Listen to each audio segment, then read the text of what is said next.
L'Oxam, tous les matériels et outillages pour... Depuis que nous savons que la vie sur Mars a été possible, les scientifiques et les ingénieurs du monde entier se sont lancés un formidable défi. Envoyer des hommes explorer la planète Mars. Le début du XXIe siècle sera marqué par cette aventure unique dans l'histoire de l'humanité.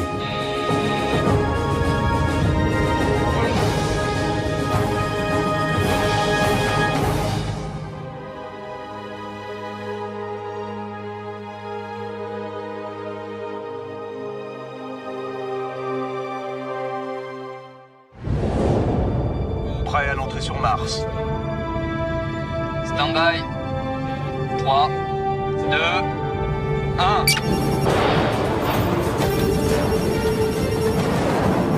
Ouverture du parachute. Largage du parachute de freinage. Moteur principaux. 103%. 8000 mètres. Ceci ne sera bientôt plus de la science-fiction.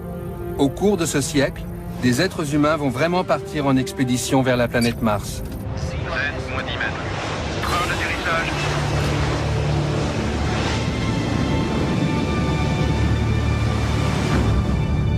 Contact.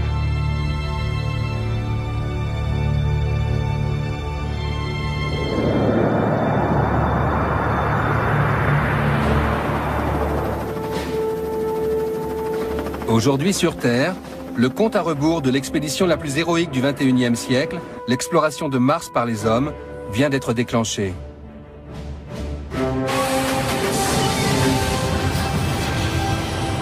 Pour réaliser ce voyage, des défis gigantesques devront être surmontés. On doit inventer des nouveaux matériaux, faire preuve d'une audace technologique sans pareille, construire un vaisseau totalement nouveau, repousser les limites de la médecine et de la biologie, et choisir des ambassadeurs de la planète Terre d'une trempe exceptionnelle. C'est peut-être la dernière grande aventure humaine qui reste à faire. Les risques que ces aventuriers vont prendre pour réaliser le rêve fou de l'exploration de la planète rouge sont considérables. Ces gens vont passer énormément de temps dans l'espace, sans espoir de ravitaillement ni de quelque secours que ce soit. Cette mission permettra peut-être d'élucider la question qui taraude l'humanité. Existe-t-il une vie extraterrestre? Se dire qu'on pourrait soulever une pierre sur Mars et trouver ça, ce serait fantastique. Voici l'histoire du voyage le plus audacieux jamais entrepris par l'humanité.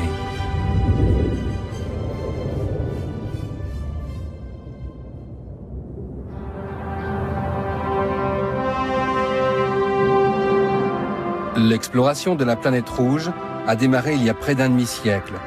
Des dizaines de sondes orbitales et quelques robots de reconnaissance de la surface martienne ont été lancés. Mais les mystères de Mars sont coriaces.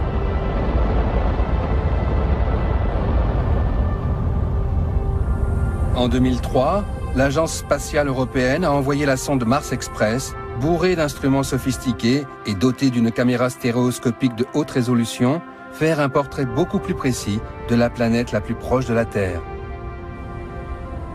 Mars Express a permis de commencer une couverture globale de la planète en ce qui concerne l'imagerie de haute résolution en 3 dimensions et en couleur, chose qui ne s'est jamais fait jusqu'à présent. L'inspection de la topographie martienne avec ce niveau de précision jouera un rôle important dans le choix du site d'atterrissage, de même que la localisation de la présence d'eau. Grâce à un radar à bord de Mars Express, on a pu découvrir l'existence d'eau glacée sous la surface de Mars, jusqu'à des profondeurs de 4, 5, 6 km. On a fait aussi des découvertes en ce qui concerne l'atmosphère, sa composition chimique, la présence de méthane dans l'atmosphère, comme c'est, à vrai dire, pas encore expliqué. Cette moisson de signes avant-coureurs de la vie, en provenance de la planète apparemment désolée, a permis de donner un nouvel élan à l'aventure spatiale. J'annonce aujourd'hui un nouveau plan d'exploration de l'espace. En janvier 2004, le président américain a fait une déclaration capitale pour les programmes spatiaux. Nous serons alors à même d'aborder les prochaines étapes dans l'exploration de l'espace, avec des missions habitées vers Mars et au-delà. Le président Bush s'est levé, il a dit « On va le faire, les gars. Je mets en œuvre mon pouvoir présidentiel, et je décide qu'on va le faire. » Et l'effet sur la NASA a été considérable. Ce sera la plus importante entreprise scientifique de toute l'histoire. Dans le monde entier, des ingénieurs étudient déjà comment transporter des hommes jusqu'à Mars. Un sérieux casse-tête lorsque l'on sait que le voyage aller et retour durera près d'1 an. Car lorsque la position de Mars est au plus proche de celle de la Terre, 60 millions de kilomètres les séparent. Transporter sur Mars une équipe de 6 personnes avec les vivres et tous les équipements requis constitue un énorme défi technologique. C'est celui du Dr James Garvin, responsable du programme d'exploration de Mars à la NASA. Mars est de 1500 à 2000 fois plus éloigné de nous que la Lune. La quantité de matériel dont on aura besoin pour y aller et en revenir pèse plus que la Station spatiale internationale. Encore faut-il être à même de déplacer une entité de cette taille. 110 tonnes d'eau, 20 tonnes de nourriture lyophilisée, en tout 520 tonnes de fournitures. Aucune fusée n'est capable pour le moment d'arracher à l'attraction terrestre une masse pareille. Pour réaliser ce voyage, les ingénieurs empruntent beaucoup au scénario visionnaire que Wernher von Braun avait développé dans les années 50.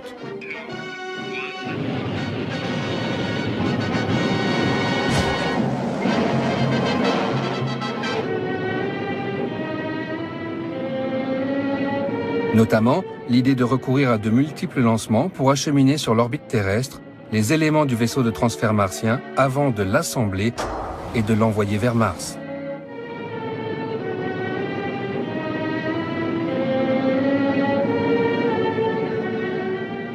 Mais aujourd'hui, il faut d'abord développer un lanceur d'une puissance jamais encore atteinte. Le véhicule de lancement est la clé d'une expédition vers Mars, car c'est une mission qui met en œuvre une masse très importante. Une nouvelle génération de lanceurs, baptisée Ares, est développée par la NASA. Paul Delaney est professeur de physique et d'astronomie au Canada.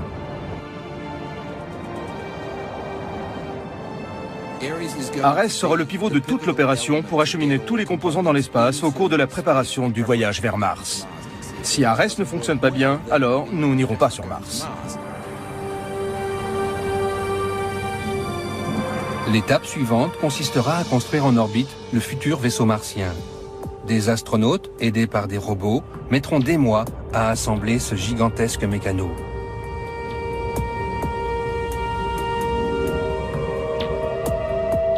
Lorsque le plus grand véhicule de transfert interplanétaire jamais construit sera terminé, 6 astronautes le rejoindront avant d'entamer leur long voyage vers Mars. Conquérir la planète rouge est un projet qui a une longue histoire en Russie. Leur plus puissant groupe aérospatial, Energia, a conçu un véhicule spatial réutilisable à l'image de la navette américaine.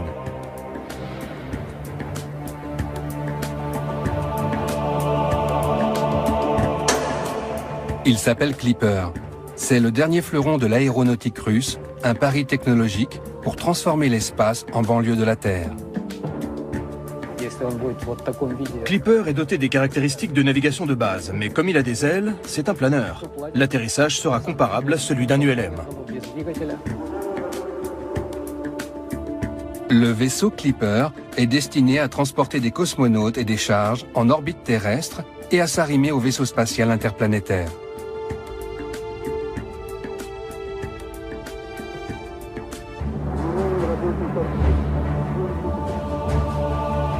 Ce vaisseau existe déjà à l'état de maquette.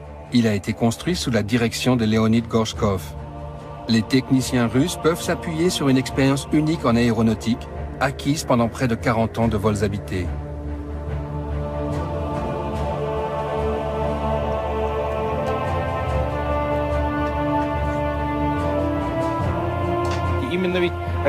Les stations orbitales sont les prédécesseurs du véhicule martien. Le véritable vaisseau spatial sera plus grand, mais les structures portantes, les arbres et la forme seront les mêmes.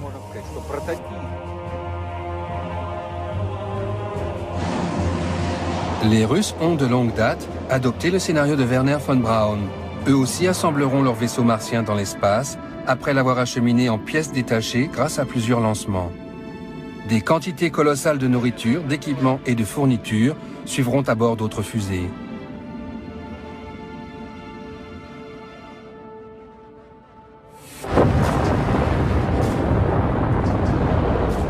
On dit qu'une malédiction plane sur les missions vers la planète rouge. 2 tiers d'entre elles ont échoué.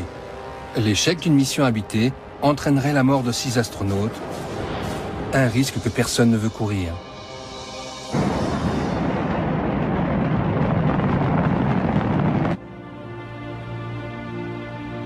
Aujourd'hui, la recherche scientifique et technologique nécessaire à l'exploration de Mars requiert de tels investissements que de nombreux projets sont développés conjointement par plusieurs agences spatiales.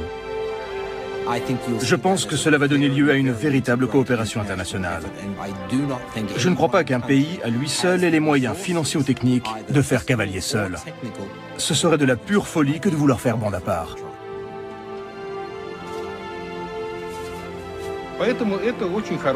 C'est une très bonne chose que la course entre les 2 superpuissances de l'espace, la Russie et les États-Unis, continue. C'est une tendance naturelle que de vouloir être le premier. Une vision que l'énormité des investissements en jeu doit tempérer, selon Didier Schmidt, qui dirige le département sciences de la vie à l'Agence spatiale européenne. Pour les agences spatiales qui vont essayer de contribuer à cette exploration, nous essayons de travailler ensemble le plus possible, d'avoir le plus d'échanges et même d'avoir une certaine façon de nous rendre interdépendants, puisqu'il y a certaines agences qui sont plus fortes dans un domaine, d'autres dans l'autre. Après avoir remporté la course à la Lune, la NASA a abandonné les vols habités. La dernière mission lunaire remonte à 1972, mais dans la perspective de l'exploration martienne, elle envisage d'y établir un habitat permanent. La Lune est très différente de Mars. Il n'y a pas d'atmosphère. Le sol lunaire est très agressif, c'est comme de la poussière de verre. Mais les opérations développées sur la Lune vont servir pour les opérations pour Mars. On pose d'abord l'habitat ou l'équipage, dans quel ordre on effectue les opérations de SAS, est-ce qu'on cherche plutôt un coin à l'ombre, est-ce qu'on s'enterre en partie. Toutes ces questions à caractère opérationnel sont intéressantes et on peut les résoudre sur la Lune avant d'aller vers Mars. Mais le choix de la fenêtre de tir sera déterminant pour la réussite de la mission. Tout cela est d'une précision inimaginable. On pourrait comparer ça à l'idée d'enfiler une aiguille sur la côte ouest des États-Unis depuis la côte est. Mars et la Terre sont en rotation autour du Soleil, à des vitesses et sur des orbites différentes. Le véhicule martien devra viser une cible mouvante éloignée de dizaines de millions de kilomètres.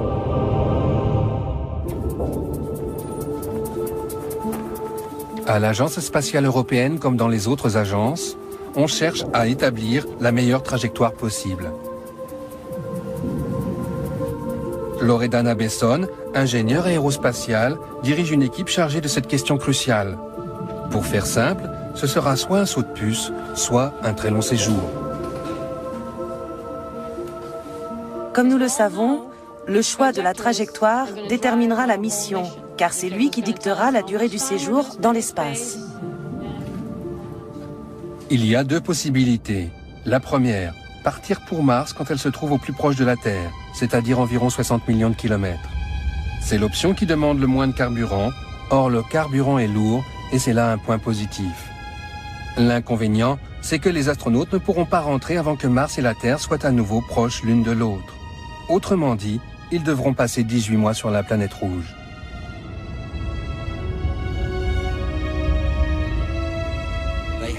Ils devront attendre que la mécanique céleste se réaligne, si j'ose dire. Il faut que la Terre et Mars soient au bon endroit au bon moment pour que le véhicule puisse s'en retourner en toute sécurité vers la Terre.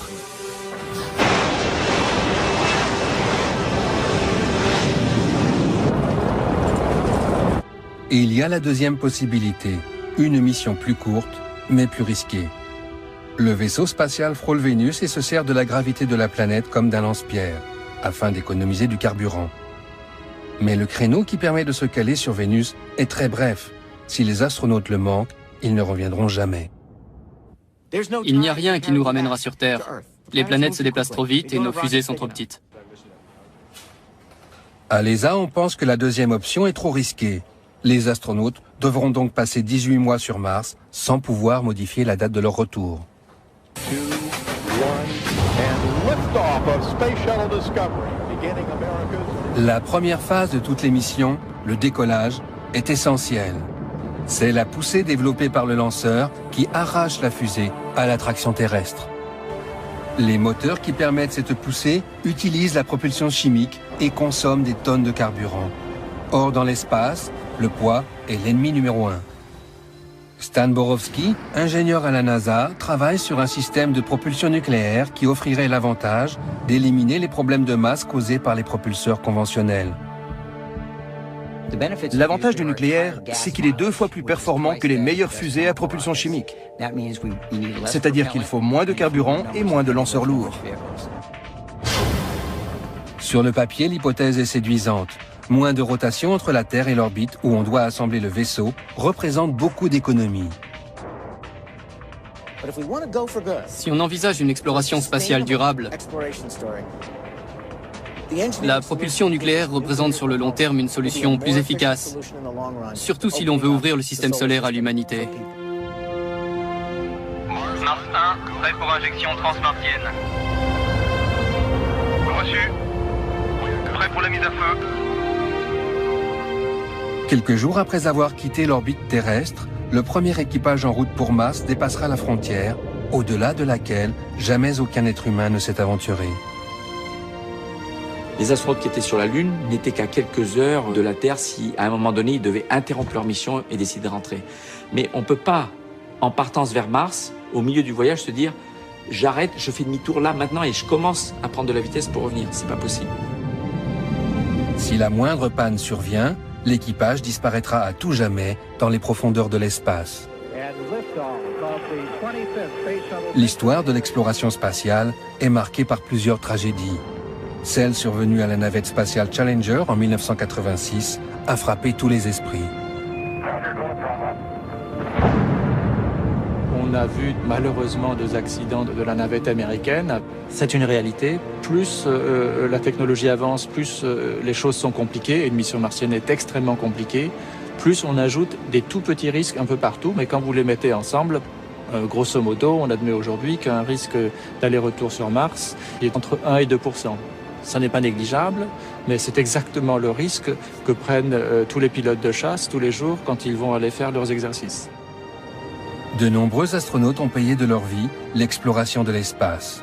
Et les experts redoutent que l'aventure vers Mars connaisse elle aussi des tragédies. Rétrospectivement, on peut estimer qu'Apollo avait une chance sur 10 de réussir. Dans le cas d'une mission martienne, ce sont plutôt les probabilités d'échec qui sont de 1 sur 10, voire 1 sur 5.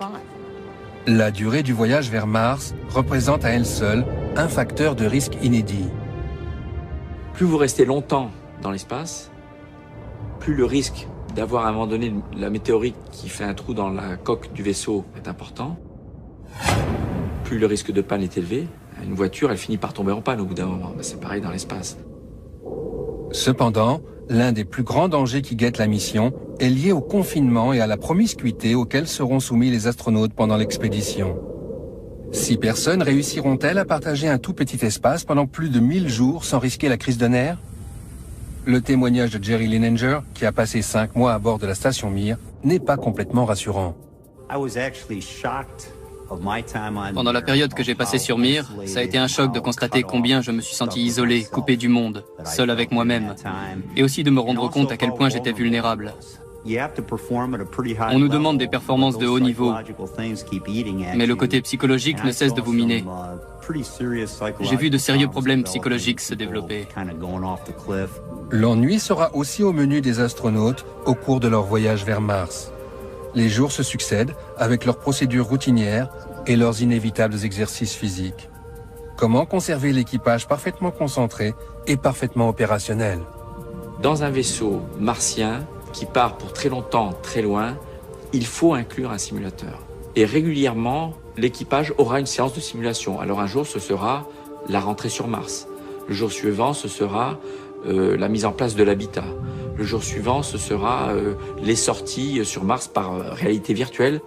L'équipage revivra à l'avance, régulièrement, les tâches critiques qui l'attendent 6 mois plus tard ou 10 mois plus tard. Les Russes ont développé des batteries de test pour éprouver la résistance psychologique de leurs cosmonautes. Celui-ci, privé de sommeil pendant 3 jours, est soumis au rythme de tâches répétitives 24 heures sur 24. Mais la question cruciale selon les experts, c'est surtout la compatibilité des profils des membres de l'équipage.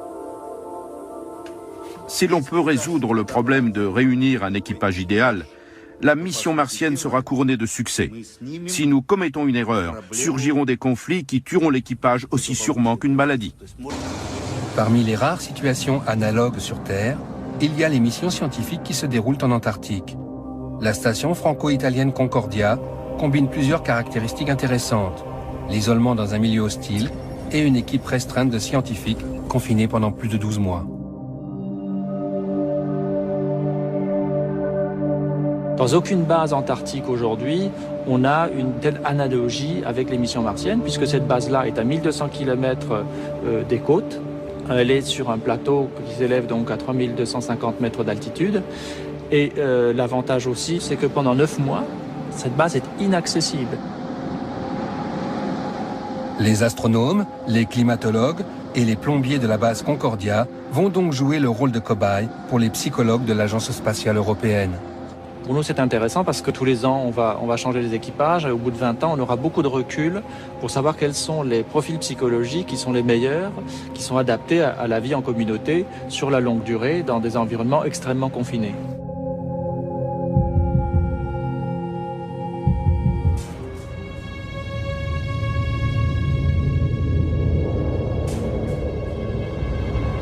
Si les menaces d'ordre psychologique sont sérieuses, les conséquences d'un aussi long séjour en apesanteur sont dévastatrices pour le corps. Les os se fragilisent et les muscles s'affaiblissent de façon spectaculaire. Un homme de 40 à 45 ans faisant l'aller-retour sur Mars reviendrait avec l'ossature d'un individu de 90 ans. L'apesanteur a des conséquences extrêmement néfastes sur le squelette des astronautes. Sur un mois, on a à peu près une perte osseuse d'environ 1%, ce qui est un phénomène qui ne ralentit pas. C'est-à-dire qu'au bout de... L'Oxam, tous les matériels et outillages pour 6 mois, vous aurez 6% de masse osseuse en moins.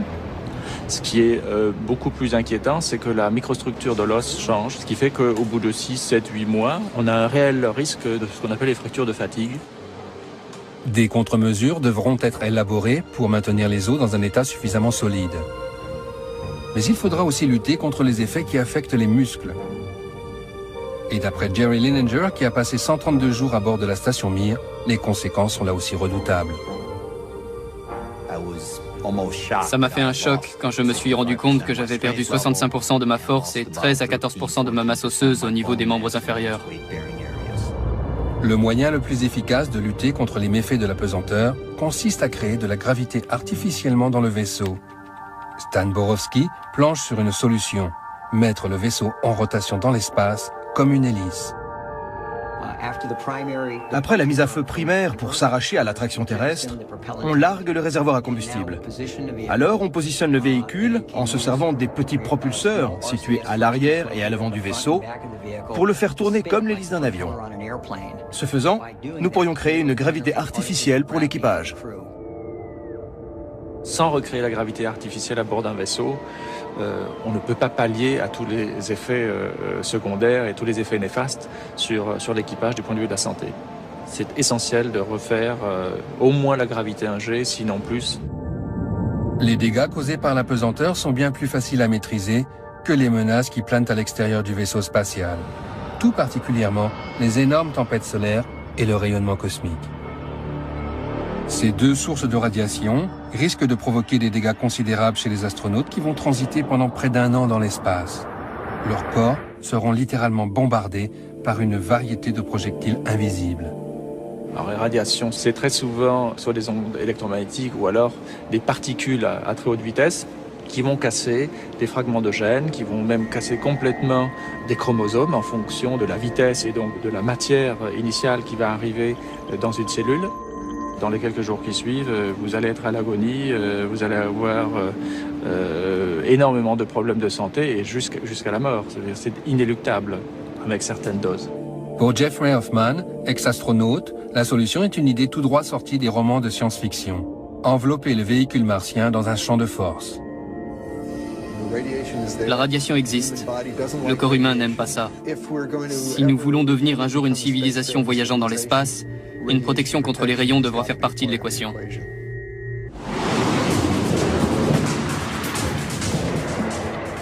Quels seront les candidats prêts à affronter les dangers de cette nouvelle aventure spatiale? Des pilotes de chasse comme autrefois? Pas sûr qu'un accro à l'adrénaline ait le profil requis pour une mission d'exploration de 2 ans et demi. Les premiers équipages iront là où l'homme n'est jamais allé auparavant. Donc ce seront plus des explorateurs que des opérateurs. Ils devront être opérateurs forcément pour savoir gérer leur vaisseau, pour savoir le mettre en œuvre, savoir contrôler certains processus de régulation, de température, de pression, etc. La plupart des agences spatiales comptent envoyer des équipages mixtes pour cette odyssée au long cours. Un équipage comptant des femmes est presque unanimement considéré comme plus stable. Et les relations sexuelles entre astronautes ne font plus peur aux responsables des missions depuis longtemps. Il n'y a pas de quoi s'inquiéter. Laissez donc faire ces gens qui disposent des compétences nécessaires et les autres problèmes se régleront d'eux-mêmes. Une dernière menace plane sur la stabilité émotionnelle des astronautes. Bien des choses peuvent se produire sur Terre au cours de leurs 2 années et demie d'absence.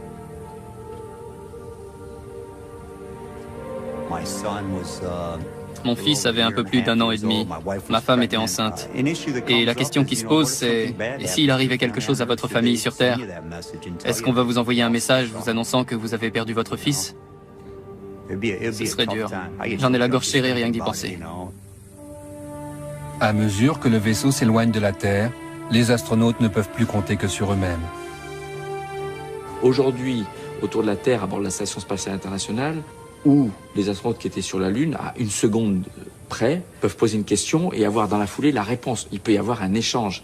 Alors que l'équipage qui partira vers Mars lancera comme ça, dans le vide, une question, et il faudra attendre parfois jusqu'à 40 minutes la réponse.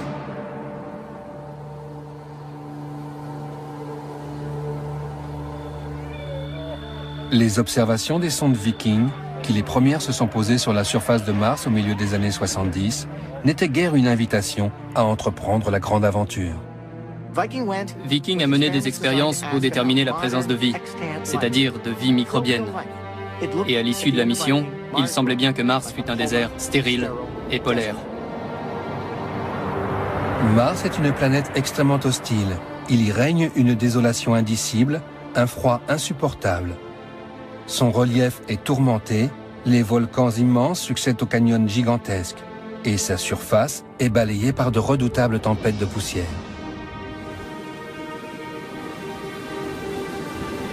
De monstrueux tourbillons de poussière s'élancent jusqu'à 80 km dans l'atmosphère. Impossible pour un véhicule spatial habité d'atterrir lors d'une de ces redoutables tornades. Aussi sur Terre, des chasseurs de tornades peu conventionnels aident la NASA à en apprendre un peu plus long sur ces dangers. Hey Steve, tu vois ce qui se passe sur la gauche? En effet, voilà le monstre que je voulais attraper. Oh yeah. En Arizona, les chercheurs Steven Metzger et Brent Boss n'hésitent pas à foncer la tête la première dans les tornades de poussière. Ouais, ça valait le détour, pas vrai? Sur Terre, une tempête d'une bonne vingtaine de mètres de large qui dure 20 minutes peut soulever plusieurs tonnes de poussière dans les airs. Sur Mars, il y a la même terre sèche que sur Terre. Mais Mars se compose d'un seul grand désert où les tempêtes soulèvent tout le temps et partout des montagnes de poussière. Mars est connu pour ses tempêtes de poussière. On peut donc tout à fait y affronter d'énormes rafales de sable. Et quelle que soit la façon dont on s'y prend, l'atterrissage sera un défi. Pour Pour optimiser la réussite de la mission, de nombreux moyens sont déployés afin de trouver les meilleurs sites d'atterrissage. Nous devons choisir le site d'atterrissage des missions habitées avec une grande précision. Il faut opter pour un site sûr et susceptible de convenir aux futurs vols et atterrissages. Nous devons commencer par examiner l'histoire hydrométrique et la possibilité de vie aujourd'hui et dans le passé. Tels sont les critères qui vont déterminer le choix d'un lieu d'atterrissage. D'autres repérages sont prévus pour affiner la sélection des sites d'atterrissage du premier vaisseau humain sur la planète rouge. Si ExoMars parvient à échapper à la malédiction des missions martiennes, elle promènera un véritable laboratoire à 6 roues, capable de partir à la recherche de la vie.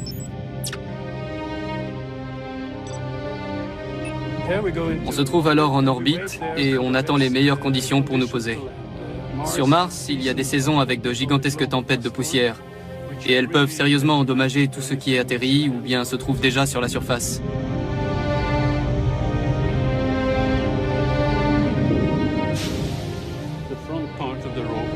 La partie avant du rover est un vrai laboratoire scientifique, avec des instruments sophistiqués fournis par des scientifiques du monde entier, pas seulement des Européens.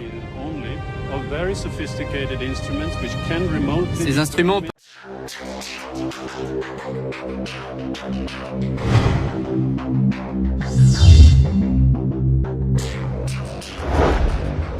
peuvent analyser directement des échantillons pour voir s'il y a des acides aminés ou des traces de ce qu'on appelle sur Terre la vie. Pour la mission habitée sur Mars, savoir où atterrir est une question cruciale, mais pas aussi cruciale que l'atterrissage lui-même. Le module d'atterrissage doit se séparer du véhicule principal qui, lui, reste en orbite. Les astronautes affrontent alors la partie la plus dangereuse de toute la mission, traverser l'atmosphère martienne et se poser avec succès. Plusieurs raisons font qu'il est difficile d'atterrir sur Mars. D'abord, nous avons une atmosphère vaste mais raréfiée par rapport à celle de la Terre et obéissant à une dynamique bien à elle. Aujourd'hui, si des hommes ou même des machines se rendent sur Mars, ce sont les derniers 100 km qui sont les plus périlleux. Une fois la descente amorcée, c'est le saut dans l'inconnu. Dans moins de 6 minutes, ou bien l'équipage aura atterri sain et sauf, ou bien il aura péri. Le module d'atterrissage est protégé par un bouclier thermique qui va contribuer à le ralentir, mais surtout à l'empêcher de se consumer. On ne fait rien d'autre que de trouer le ciel de Mars, ce qui ionise l'atmosphère au fur et à mesure qu'on la traverse, d'où un chemin de gaz ionisé et brûlé. Une fois entré dans l'atmosphère, l'atterrisseur largue sa coquille protectrice. Ces 60 tonnes filent à toute allure dans l'atmosphère martienne. 8000 mètres. La NASA teste un bouclier thermique gonflable pour éviter aux astronautes de périr carbonisés au moment de leur entrée dans l'atmosphère martienne.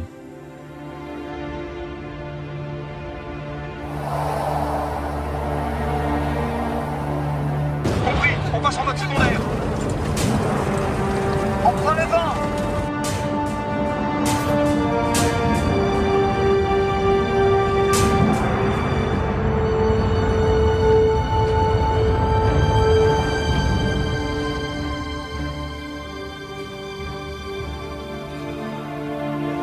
La nouvelle de l'atterrissage mettra plus d'une dizaine de minutes avant de parvenir au contrôle sol.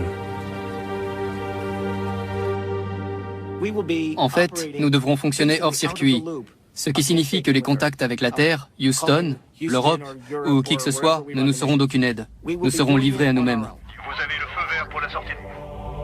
Reçu, j'abaisse la poignée.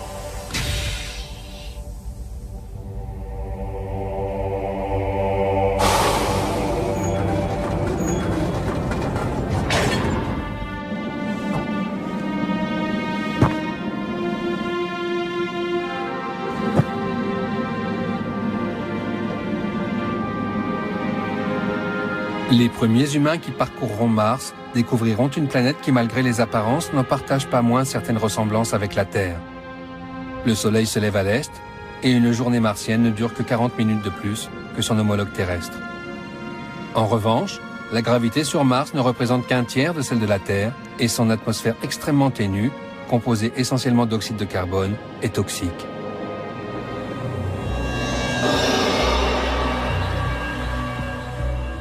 Lorsque les astronautes quitteront la protection de leur base, ils feront face aux redoutables conditions de l'atmosphère martienne.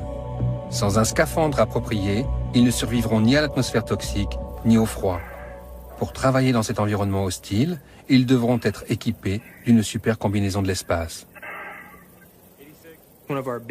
La mobilité et la flexibilité sont les grands défis que nous devons relever. Et j'y ajouterai celui du poids, car il est étroitement lié à cette problématique. Ce scaphandre est un bijou composé de 20 000 pièces, permettant aux astronautes la plus grande liberté de mouvement. Le scaphandre intègre son propre système de survie, son propre contrôle thermique et assure suffisamment de mobilité pour que l'on puisse se déplacer à la surface de Mars tout en étant protégé de cet environnement très hostile.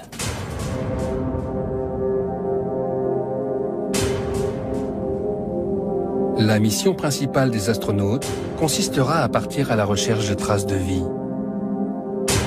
En étudiant des milieux extrêmes sur Terre, les scientifiques cherchent à les aider. À certains égards, le cœur du désert d'Atacama, au Chili, ressemble à la désolation qui règne sur Mars. Sur Terre, nous trouvons de petites oasis de mort sur une planète vivante. Sur Mars, on cherchera de petites oasis de vie sur une planète morte. Chris McKay est un exobiologiste qui cherche à comprendre comment la vie parvient à se maintenir dans des conditions extrêmes. Dans cet univers ultra-désertique, il a découvert de la vie microbienne et il espère que cela aidera les astronautes lors de leurs recherches sur Mars. Les gens se sont dit, si la vie est tellement riche sur Terre et existe dans des endroits aussi difficiles où auparavant personne ne pensait que ça pouvait exister, pourquoi pas sur Mars après tout? Les envoyés des terriens disposeront d'instruments robotisés pour détecter la moindre trace de vie dans le sol martien.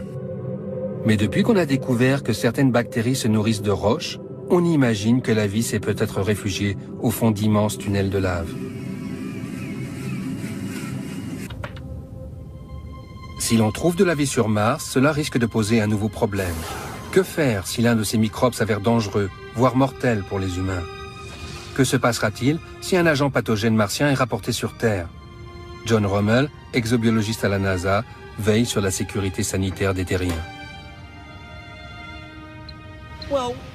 S'il y a de la vie sur Mars, nous aimerions bien sûr en connaître plus sur elle avant qu'elle ne soit rapportée sur Terre.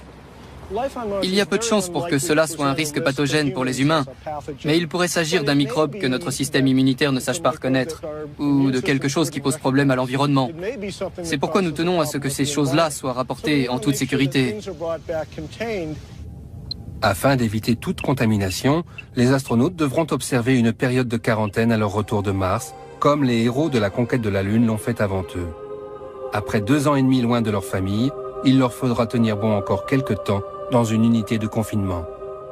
Qui dit trace de vie sur une autre planète, ça veut dire quelque chose qu'on ne connaît, mais alors pas du tout. On ne sait pas quel est le danger, mais on a la quasi-certitude qu'il y a un danger.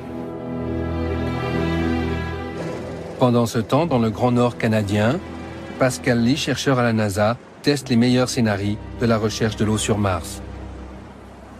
Partout sur Terre où il y a de l'eau, il y a de la vie. Il pourrait même y avoir encore de la vie sur Mars aujourd'hui, à condition qu'on y découvre de l'eau liquide. De récentes photos de Mars faites par la mission Mars Express mettent clairement en évidence des ruissellements d'eau au cours de la dernière décennie. D'après les données recueillies par la sonde, il y a probablement d'importantes réserves d'eau gelée dans le sous-sol. Pour trouver de la vie sur Mars, on dispose aussi d'autres indices. Ainsi, il y a 23 millions d'années, un astéroïde géant s'est fracassé sur l'île de Devon dans le Grand Nord canadien.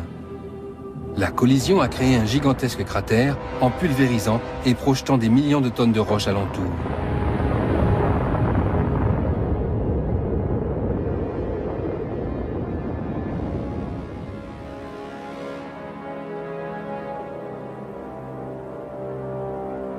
C'est dans un endroit encore plus désolé, en Antarctique, qu'une expédition scientifique a fait en 1996 une découverte capitale, une petite météorite martienne.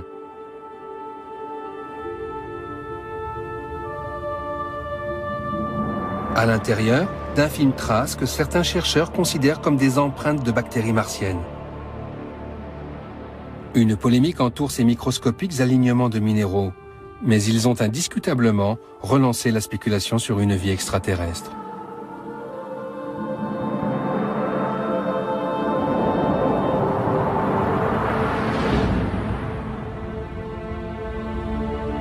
Il y a des millions d'années, la Terre n'était pas la seule planète bleue du système solaire.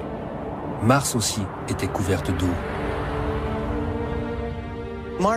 Il y avait de l'eau sur la planète Mars. Certains collègues pensent qu'au cours du premier milliard d'années, tandis que les planètes se refroidissaient, Mars et la Terre étaient les deux planètes les plus habitables qu'on puisse imaginer. Mais par un mystérieux cataclysme cosmique, Mars a perdu son champ magnétique. Son atmosphère s'est dissipée dans l'espace. Ses océans se sont asséchés et des débris de la surface martienne ont été éjectés dans le système solaire. La découverte de cette roche dans l'Antarctique pose une brûlante question. La vie sur Terre serait-elle d'origine martienne? Et en ce cas, les humains seraient-ils en fait des Martiens? Si l'exploration de Mars permet la découverte de formes de vie différentes de la nôtre, il nous faudra réviser nos théories sur l'origine de la vie. Une idée révolutionnaire se fait jour, celle d'une genèse multiple, intergalactique. Ce que nous espérons trouver sur Mars, ce sont des traces de vie qui ont leur propre origine. Nous saurons alors que dans notre système solaire, la vie a pu éclore 2 fois. Et si elle a éclos 2 fois dans notre jardin, alors la galaxie doit regorger de vie. Se dire qu'on pourrait soulever une pierre sur Mars et trouver ça, ce serait fantastique.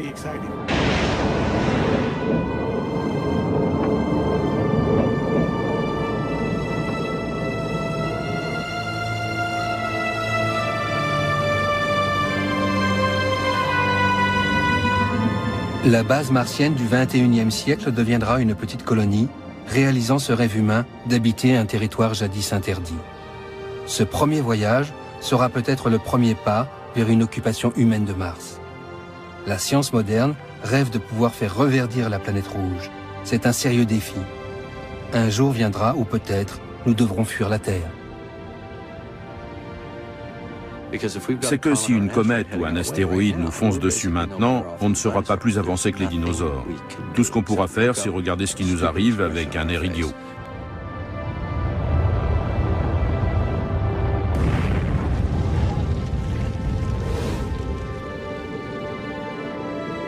Exploration, connaissance et recherche de vie dans l'univers. Tels sont les objectifs qui unissent les gens du monde entier dans la plus grande quête de tous les temps. Sans doute y aura-t-il des conflits, des controverses et probablement des pertes en vie humaine. Mais le cap est mis. L'inaccessible planète est désormais à notre portée. On ne peut plus faire marche arrière. L'humanité est en route pour Mars.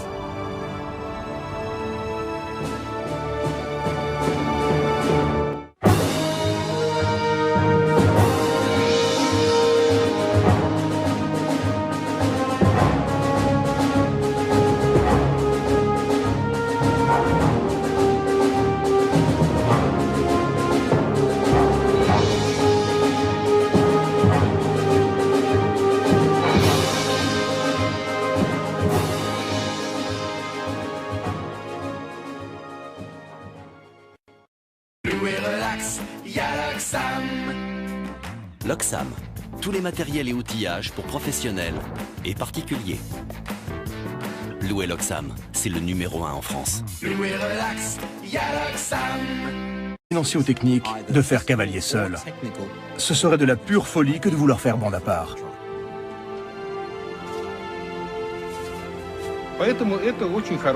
C'est une très bonne chose que la course entre les 2 superpuissances de l'espace, la Russie et les États-Unis, continue.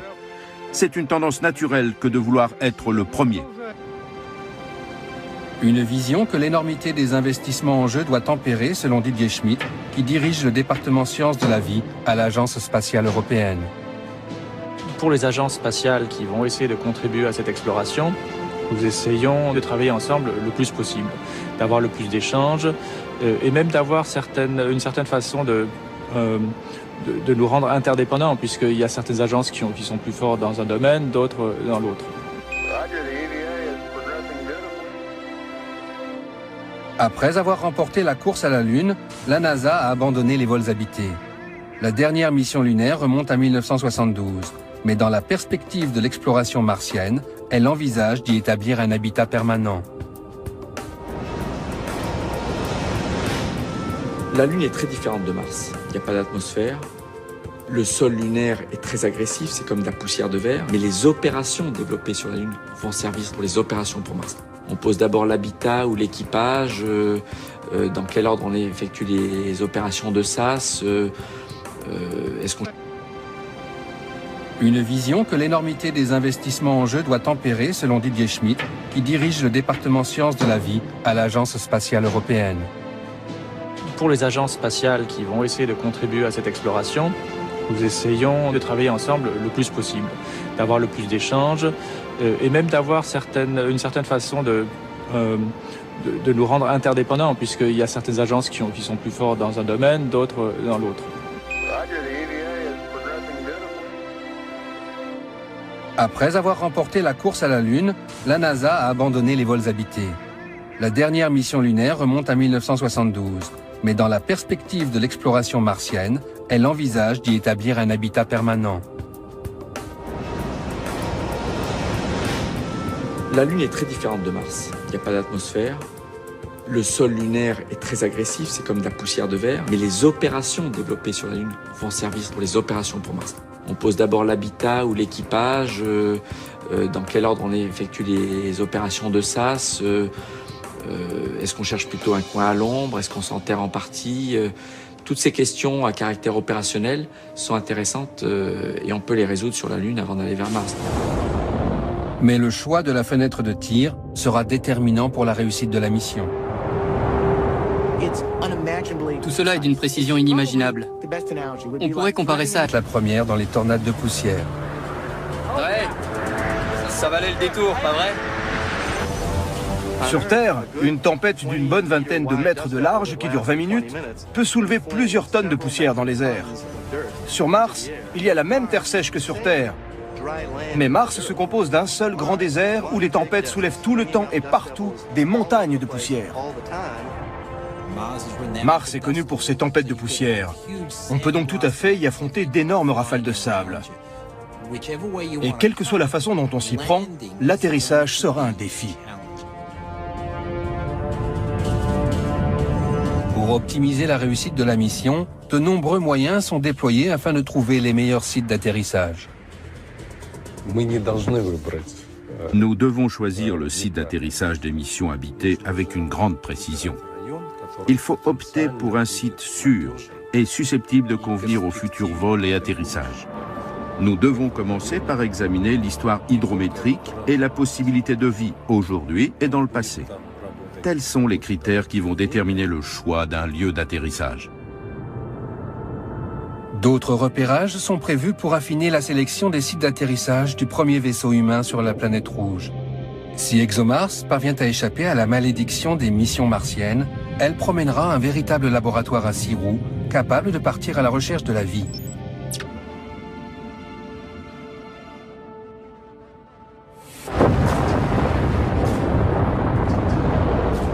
On dit qu'une malédiction plane sur les missions vers la planète rouge. 2 tiers d'entre elles ont échoué. L'échec d'une mission habitée entraînerait la mort de 6 astronautes, un risque que personne ne veut courir.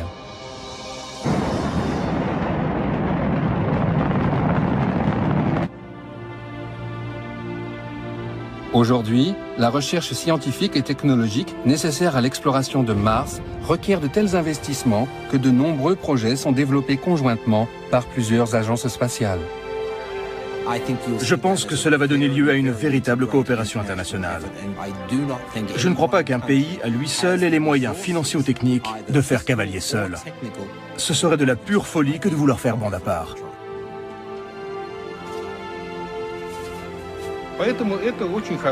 C'est une très bonne chose que la course entre les 2 superpuissances de l'espace, la Russie et les États-Unis, continue. C'est une tendance naturelle que de vouloir être le premier. Une vision que l'énormité des investissements en jeu doit tempérer, selon Didier Schmidt, qui dirige le département sciences de la vie à l'Agence spatiale européenne. Pour les agences spatiales qui vont essayer de contribuer à cette exploration, nous essayons de travailler ensemble le plus possible, d'avoir le plus d'échanges et même acquise pendant près de 40 ans de vols habités.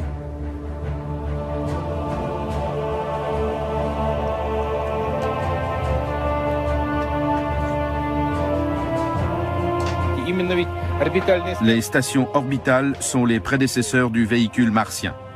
Le véritable vaisseau spatial sera plus grand, mais les structures portantes, les arbres et la forme seront les mêmes.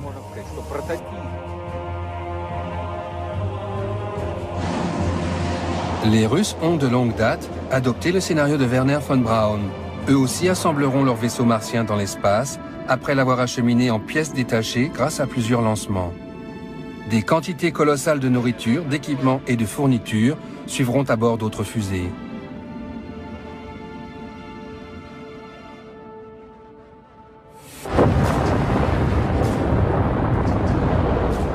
On dit qu'une malédiction plane sur les missions vers la planète rouge.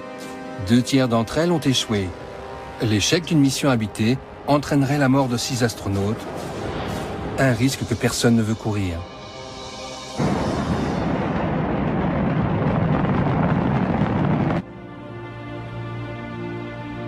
Aujourd'hui, la recherche scientifique et technologique nécessaire à l'exploration de Mars requiert de tels investissements que de nombreux projets sont développés conjointement par plusieurs agences spatiales. Je pense que cela va découvrir l'existence d'eau glacée sous la surface de Mars, jusqu'à des profondeurs de 4, 5, 6 km. On a fait aussi des découvertes en ce qui concerne l'atmosphère, sa composition chimique, la présence de méthane dans l'atmosphère, comme c'est, à vrai dire, pas encore expliqué. Cette moisson de signes avant-coureurs de la vie, en provenance de la planète apparemment désolée, a permis de donner un nouvel élan à l'aventure spatiale. J'annonce aujourd'hui un nouveau plan d'exploration de l'espace. En janvier 2004, le président américain a fait une déclaration capitale pour les programmes spatiaux.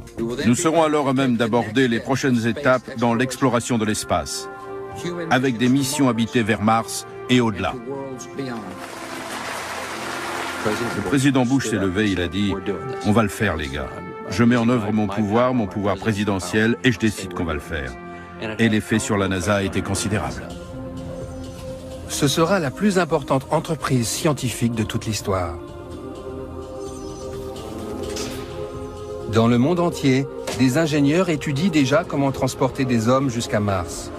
Un sérieux casse-tête lorsque l'on sait que le voyage aller et retour durera près d'1 an. Car lorsque la position de Mars est au plus proche de celle de la Terre, 60 millions de kilomètres les séparent.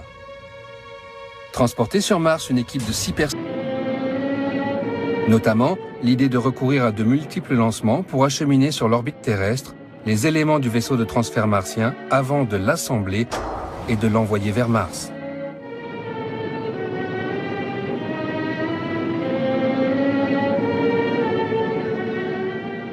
Mais aujourd'hui, il faut d'abord développer un lanceur d'une puissance jamais encore atteinte. Le véhicule de lancement est la clé d'une expédition vers Mars, car c'est une mission qui met en œuvre une masse très importante.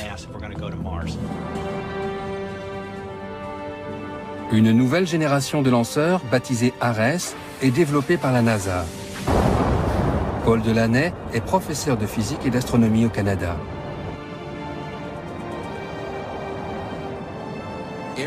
Ares sera le pivot de toute l'opération pour acheminer tous les composants dans l'espace au cours de la préparation du voyage vers Mars. Si Ares ne fonctionne pas bien, alors nous n'irons pas sur Mars. L'étape suivante consistera à construire en orbite le futur vaisseau martien. Des astronautes, aidés par des robots, mettront des mois à assembler ce gigantesque mécano.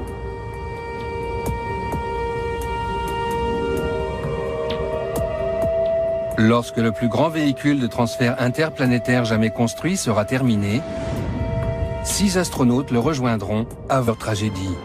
Celle survenue à la navette spatiale Challenger en 1986 a frappé tous les esprits. On a vu malheureusement 2 accidents de la navette américaine. C'est une réalité. Plus la technologie avance, plus les choses sont compliquées et une mission martienne est extrêmement compliquée. Plus on ajoute des tout petits risques un peu partout, mais quand vous les mettez ensemble, grosso modo, on admet aujourd'hui qu'un risque d'aller-retour sur Mars est entre 1 et 2%. Ça n'est pas négligeable, mais c'est exactement le risque que prennent tous les pilotes de chasse tous les jours quand ils vont aller faire leurs exercices. De nombreux astronautes ont payé de leur vie l'exploration de l'espace. Et les experts redoutent que l'aventure vers Mars connaisse elle aussi des tragédies. Rétrospectivement, on peut estimer qu'Apollo avait une chance sur 10 de réussir.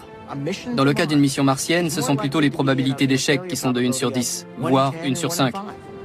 La durée du voyage vers Mars représente à elle seule un facteur de risque inédit. Plus vous restez longtemps dans l'espace, plus le risque d'avoir à un moment donné la météorite qui fait un trou dans la coque du vaisseau est important, plus le risque de panne est élevé. Une voiture, elle finit par tomber en panne au bout d'un moment. C'est pareil dans l'espace. Cependant, l'un des plus grands dangers qui guettent la mission est lié au confinement et à la de la mission.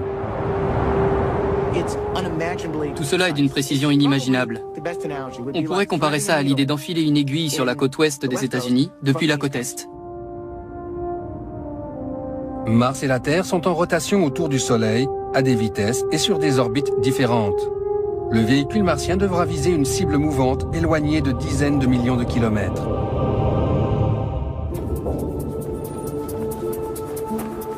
À l'Agence spatiale européenne comme dans les autres agences, on cherche à établir la meilleure trajectoire possible. Loredana Besson, ingénieure aérospatiale, dirige une équipe chargée de cette question cruciale. Pour faire simple, ce sera soit un saut de puce, soit un très long séjour. Comme nous le savons, le choix de la trajectoire déterminera la mission, car c'est lui qui dictera la durée du séjour dans l'espace. Il y a deux possibilités. La première, partir pour Mars quand elle se trouve au plus proche de la Terre, c'est-à-dire environ 60 millions de kilomètres. C'est l'option qui demande le moins de carburant, or le carburant est lourd et c'est là un point positif. L'inconvénient, c'est que les astronautes ne pourront pas rentrer avant que Mars et la Terre soient à nouveau proches l'une de l'autre. Autrement dit, ils devront passer 18 mois sur la planète rouge. C'est une tendance naturelle que de vouloir être le premier. Une vision que l'énormité des investissements en jeu doit tempérer, selon Didier Schmidt, qui dirige le département sciences de la vie à l'Agence spatiale européenne. Pour les agences spatiales qui vont essayer de contribuer à cette exploration, nous essayons de travailler ensemble le plus possible, d'avoir le plus d'échanges et même d'avoir une certaine façon de nous rendre interdépendants, puisqu'il y a certaines agences qui sont plus fortes dans un domaine, d'autres dans l'autre. Après avoir remporté la course à la Lune, la NASA a abandonné les vols habités. La dernière mission lunaire remonte à 1972, mais dans la perspective de l'exploration martienne, elle envisage d'y établir un habitat permanent. La Lune est très différente de Mars. Il n'y a pas d'atmosphère. Le sol lunaire est très agressif, c'est comme de la poussière de verre. Mais les opérations développées sur la Lune vont servir pour les opérations pour Mars. On pose d'abord l'habitat ou l'équipage, dans quel ordre on effectue les opérations de SAS, est-ce qu'on cherche plutôt un coin à l'ombre, est-ce qu'on s'enterre en partie. Toutes ces questions à caractère opérationnel sont intéressantes et on peut les résoudre sur la Lune avant d'aller vers Mars. Mais le choix de la fenêtre de tir sera déterminant pour la réussite de la mission. Tout cela est expédition vers la planète Mars. Moins 10 mètres. Train d'atterrissage.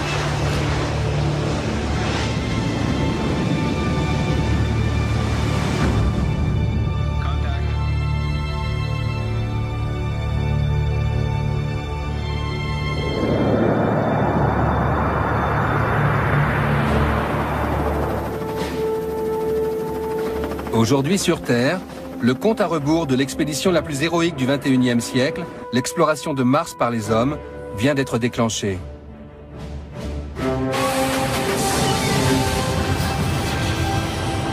Pour réaliser ce voyage, des défis gigantesques devront être surmontés.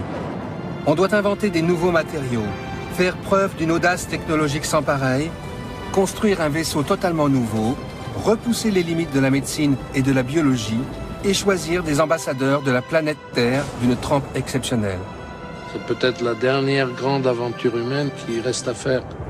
Les risques que ces aventuriers vont prendre pour réaliser leur rêve fou de l'exploration de la planète rouge sont considérables. Ces gens vont passer énormément de temps dans l'espace, sans espoir de ravitaillement ni de quelque secours que ce soit. Cette mission permettra peut-être d'élucider la question qui taraude l'humanité. Existe-t-il une vie extraterrestre? Se dire qu'on pourrait soulever une de température, de pression, etc. La plupart des agences spatiales comptent envoyer des équipages mixtes pour cette odyssée au long cours. Un équipage comptant des femmes est presque unanimement considéré comme plus stable. Et les relations sexuelles entre astronautes ne font plus peur aux responsables des missions depuis longtemps. Il n'y a pas de quoi s'inquiéter. Laissez donc faire ces gens qui disposent des compétences nécessaires et les autres problèmes se régleront d'eux-mêmes. Une dernière menace plane sur la stabilité émotionnelle des astronautes. Bien des choses peuvent se produire sur Terre au cours de leurs 2 années et demie d'absence.